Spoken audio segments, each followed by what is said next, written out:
À medida que o nível da água do rio Eufrates diminuiu, várias ruínas antigas emergiram de uma caverna, tornando-se acessíveis. Algumas pessoas interpretam rapidamente esse fenômeno como um cumprimento das previsões sobre o fim dos tempos encontradas na Bíblia. No entanto, é importante compreender o significado do rio Eufrates e o que está por trás de sua secagem.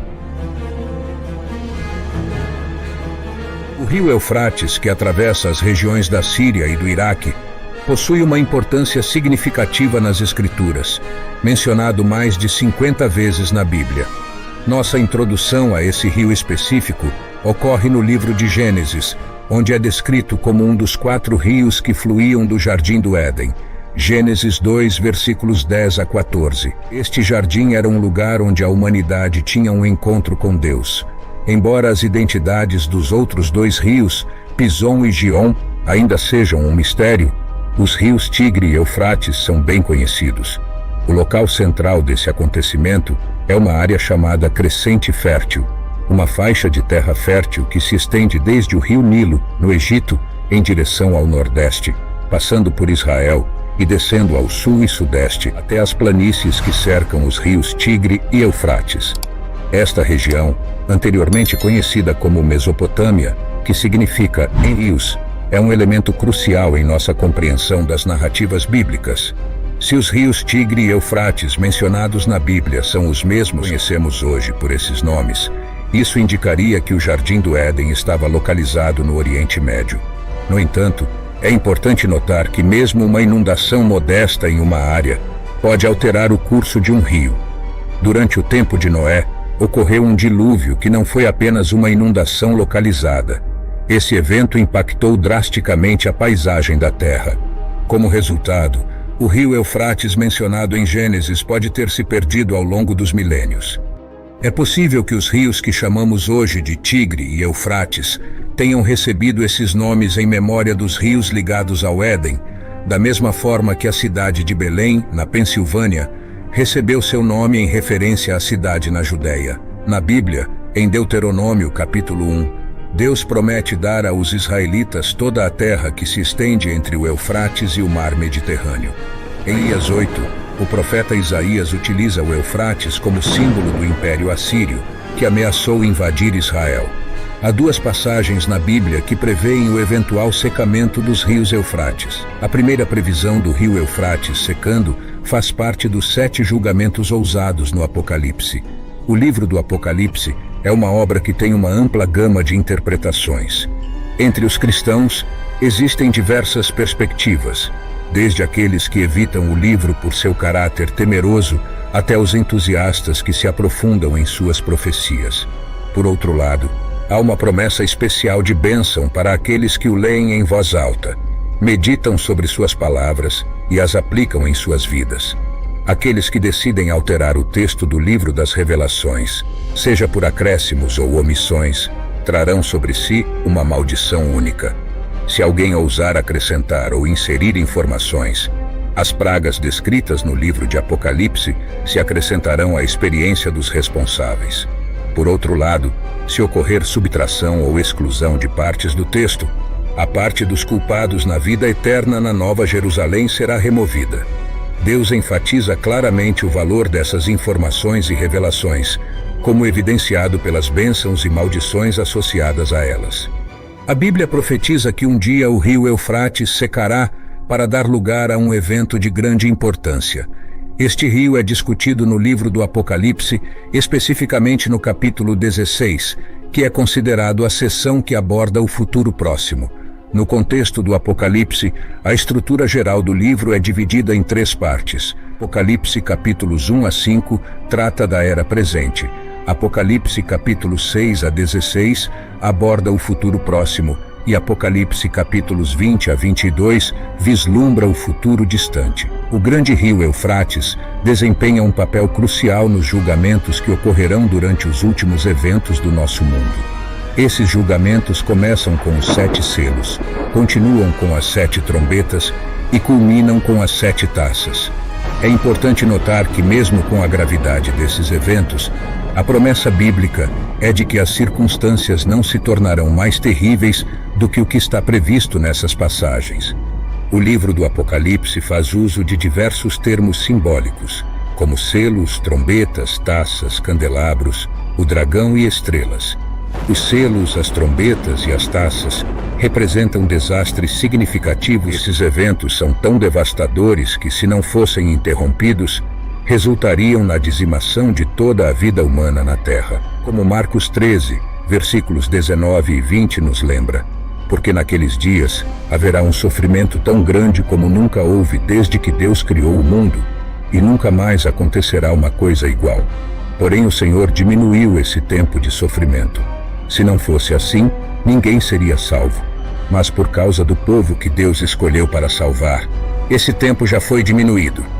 Deus encurtará aqueles dias, e as 7 taças, também conhecidas como os julgamentos finais do período de tribulação, serão os julgamentos mais severos que o mundo já testemunhou.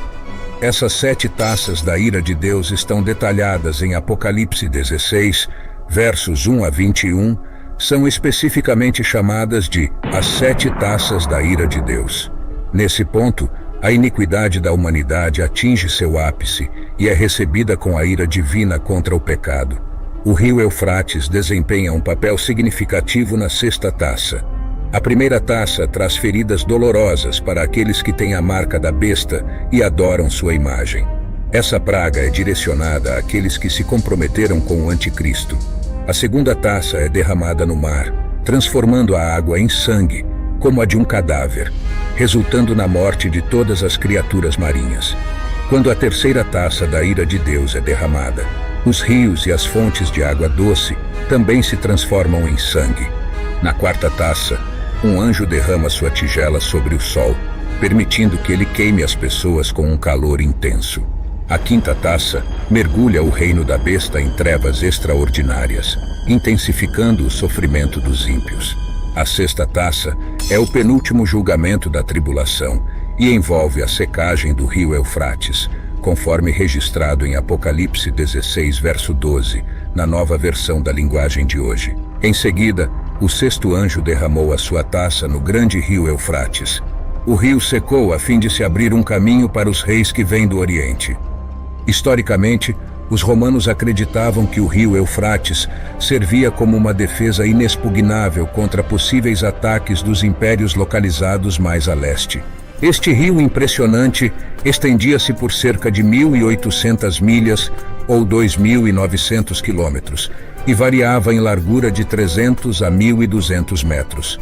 No entanto, quando o rio Eufrates seca, ele se transforma em uma estrada, abrindo caminho para que exércitos maciços do leste, incluindo os da China, Índia e Japão, avancem para o oeste. Há especulações sobre as razões por trás desse evento, mas o fato é que a seca do Eufrates prepara o cenário para a vinda dos reis do Oriente, um evento crucial nas profecias bíblicas relacionadas aos tempos do fim. Algumas pessoas têm a percepção de que a secagem do rio Eufrates está relacionada à figura global conhecida como o Anticristo, que é frequentemente associado à Europa. Segundo essas interpretações, o Anticristo e suas forças acabarão entrando em conflito direto com Deus. Em seguida, os reis da terra se reunirão em um lugar conhecido em hebraico como Armagedon. A Bíblia sugere que a secagem do Eufrates é causada por um ato divino, especificamente um anjo derramando uma taça da ira de Deus, conforme descrito em Apocalipse 16, verso 12. Isso indica que a secagem não é o resultado de causas naturais, como mudanças climáticas ou intervenção humana, mas sim um evento divinamente planejado com um propósito claro: preparar o caminho para os reis do Oriente e, assim, estabelecer o cenário para a batalha profetizada. A grande batalha de Armagedon ocorre em um lugar chamado Megido, mas o que representa essa batalha nos dias atuais? O termo Armagedon às vezes é usado de forma mais ampla para se referir a qualquer batalha cataclísmica, especialmente se for vista como uma situação que resultaria em destruição generalizada ou na aniquilação da vida humana. No contexto do livro do Apocalipse, a palavra Armagedon alude ao conflito final decisivo que ocorrerá no futuro entre Deus e as forças do mal. A palavra tem origem na palavra hebraica Har Megidon, que significa Monte de Megido, o local previsto para essa batalha. A única menção da palavra Armagedon na Bíblia ocorre em Apocalipse 16.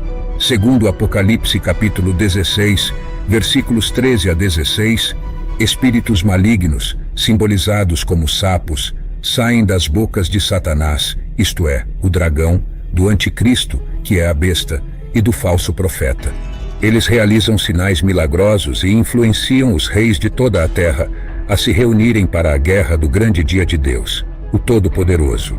Nesse momento, Jesus retorna e a batalha é travada em Armagedon, resultando na destruição de todos os inimigos de Deus.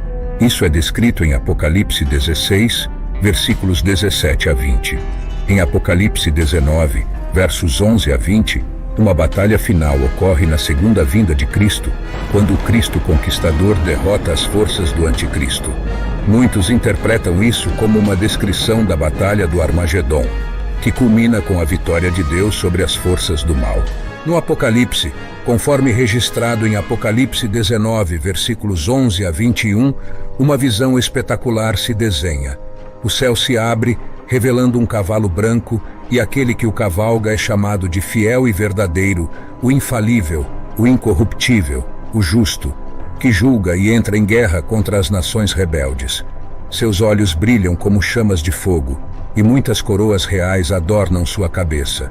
Um nome está inscrito nele, um nome que apenas ele conhece e entende. Ele está vestido com um manto manchado de sangue, e seu nome é chamado a Palavra de Deus. Os exércitos do céu, vestidos com linho branco resplandecente e puro, o seguem em cavalos brancos. Ele carrega uma espada afiada com sua palavra, pela qual ele governará as nações com firmeza, usando uma vara de ferro. Ele pisará o lagar da ira de Deus, o Todo-Poderoso, em um julgamento contra as nações rebeldes. Seu manto e coxa ostentam o nome Rei dos Reis e Senhor dos Senhores. Uma única visão subsequente revela um anjo de pé no sol, clamando com voz alta para todas as aves do céu se reunirem para a grande ceia de Deus, onde se banquetearão com a carne dos reis, comandantes, homens poderosos, cavalos e todos os tipos de seres humanos, tanto livres quanto escravos, pequenos e grandes, em uma vitória completa sobre o mal. A visão continua com a besta, isto é, o anticristo, e os reis da terra, com seus exércitos, reunidos para lutar contra aquele que está montado no cavalo branco, bem como contra seu exército. No entanto, a besta e o falso profeta, que realizou sinais enganosos diante deles, são capturados e lançados vivos no lago de fogo, que arde com enxofre. O restante dos rebeldes é morto pela espada que sai da boca daquele que está montado no cavalo, e todas as aves se alimentam vorazmente de sua carne. A localização exata do Armagedon não é clara, pois não há uma montanha chamada Megido.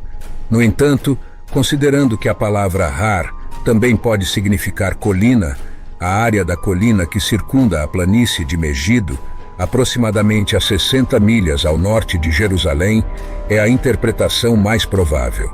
Megido foi palco de muitos conflitos ao longo da história, envolvendo exércitos como os egípcios, assírios, gregos, romanos, cruzados e até as tropas de Napoleão.